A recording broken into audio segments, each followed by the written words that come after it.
धृतराष्ट्र आँख से अंधे हैं, लेकिन आँख के न होने से वासना नहीं मिट जाती, आँख के न होने से कामना नहीं मिट जाती। काश सूरदास ने धृतराष्ट्र का ख्याल कर लिया होता तो आंखें फोड़ने की कोई जरूरत न होती। सूरदास ने आंखें फोड़ ली थी, इसलिए कि न रहेंगी आंखें, न मन में उठेगी कामना, न उठेगी वासना। पर आंखों से कामना नहीं उठती, कामना उठती है मन से। आंखें फूट भी जाए, फोड़ भी डाली जाए तो भी वासना का कोई अंत नहीं है। गीता की यह अद्भुत कथा एक अंधे आदमी की जिज्ञासा से शुरू होती है। असल में इस जगत में सारी कथाएं बंद हो जाएं, अगर अंधा आदमी न हो। इस जीवन की सारी कथाएं अंधे आदमी की जिज्ञासा से शुरू होती हैं। अंधा आदमी भी देखना चाहता है उसे जो उसे दिखाई नहीं पड़ता, बहरा भी सुनना चाहता है उसे जो उसे सुनाई नहीं पड़ता। सारी इंद्रियां भी खो जाए तो भी मन के भीतर छिपी हुई वृत्तियों का कोई विनाश नहीं होता है। तो पहली बात तो आपसे यह कहना चाहूंगा कि स्मरण रखें, धृतराष्ट्र अंधे हैं, लेकिन युद्ध के मैदान पर क्या हो रहा है,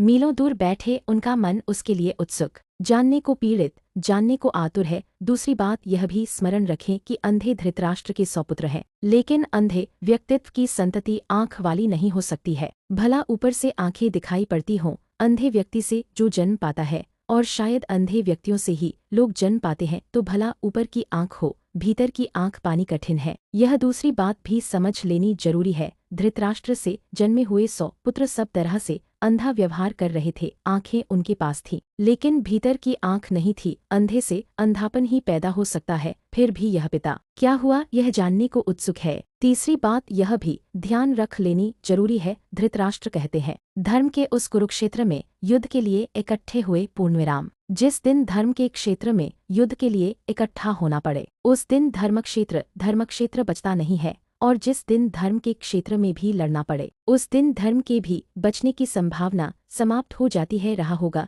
वह धर्मक्षेत्र था नहीं रहा होगा कभी, पर आज तो वहाँ एक दूसरे को काटने को आतुर सब लोग इकट्ठे हुए थे। यह प्रारंभ भी अद्भुत है, यह इसलिए भी अद्भुत है कि अधर्म क्षेत्रों में क्या होता होगा उसका हिसाब लगाना मुश्किल है। धर्म क्षेत्र में क्या होता है वह धृतराष्ट्र संजय से पूछते हैं कि वहाँ युद्ध के लिए आतुर मेरे पुत्र और उनके विरोधियों ने क्या किया है, क्या कर रहे हैं, वह मैं जानना चाहता हूँ। धर्म का क्षेत्र पृथ्वी पर शायद बन नहीं पाया अब तक, क्योंकि धर्म क्षेत्र बनेगा तो युद्ध की संभावना समाप्त हो जानी चाहिए। युद्ध की संभावना बनी ही है और धर्मक्षेत्र भी युद्धरत हो जाता है, तो हम अधर्म को क्या दोष दें, क्या निंदा करें। सच तो यह है कि अधर्म के क्षेत्रों में शायद कम युद्ध हुए हैं, धर्म के क्षेत्रों में ज्यादा युद्ध हुए हैं। और अगर युद्ध और रक्तपात के हिसाब से हम विचार करने चले तो धर्म क्षेत्र ज्यादा अधर्म क्षेत्र मालूम पड़ेंगे बजाय अधर्म क्षेत्रों के। यह व्यंग्य भी समझ लेने जैसा है कि धर्म क्षेत्र पर अब तक युद्ध होता रहा है और आज ही होने लगा है। ऐसा भी न समझ लेना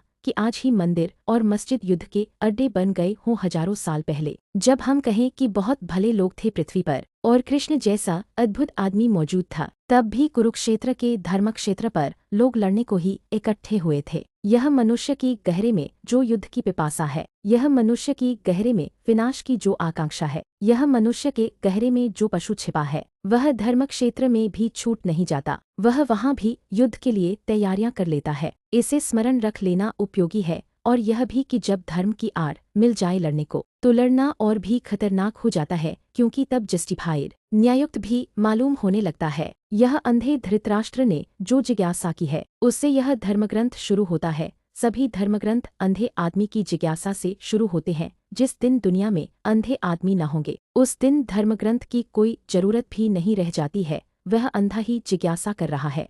भगवान अंधे धृतराष्ट्र को युद्ध की रिपोर्टाज निवेदित करने वाले संजय की गीता में क्या भूमिका है। संजय क्या क्लेरवायंस, दूरदृष्टि या क्लेराडियंस, दूरश्रवण की शक्ति रखता था। संजय की चित्शक्ति की गंगोत्री कहाँ पर है, क्या वह स्वयंभू भी हो सकती है। संजय पर निरंतर संदेह उठता रहा है। स्वाभाविक है, संजय बहुत दूर बैठकर कुरुक्षेत्र में क्या हो रहा है उसकी खबर धृतराष्ट्र को देता है। योग निरंतर से मानता रहा है कि जो आंखें हमें दिखाई पड़ती हैं वे ही आंखें नहीं है, और भी आंख है मनुष्य के पास जो समय और क्षेत्र की सीमाओं को लांघकर देख सकती है। लेकिन योग क्या कहता है, इससे जो कहता है वह सही भी होगा ऐसा नहीं है। संदेह होता है मन को, इतनी दूर संजय कैसे देख पाता है, क्या वह सर्वज्ञ है। नहीं, पहली तो बात यह कि दूरदृष्टि क्लेरवायंस कोई बहुत बड़ी शक्ति नहीं है, सर्वज्ञ से उसका कोई संबंध नहीं है, बड़ी छोटी शक्ति है और कोई भी व्यक्ति चाहे तो थोड़े ही श्रम से विकसित कर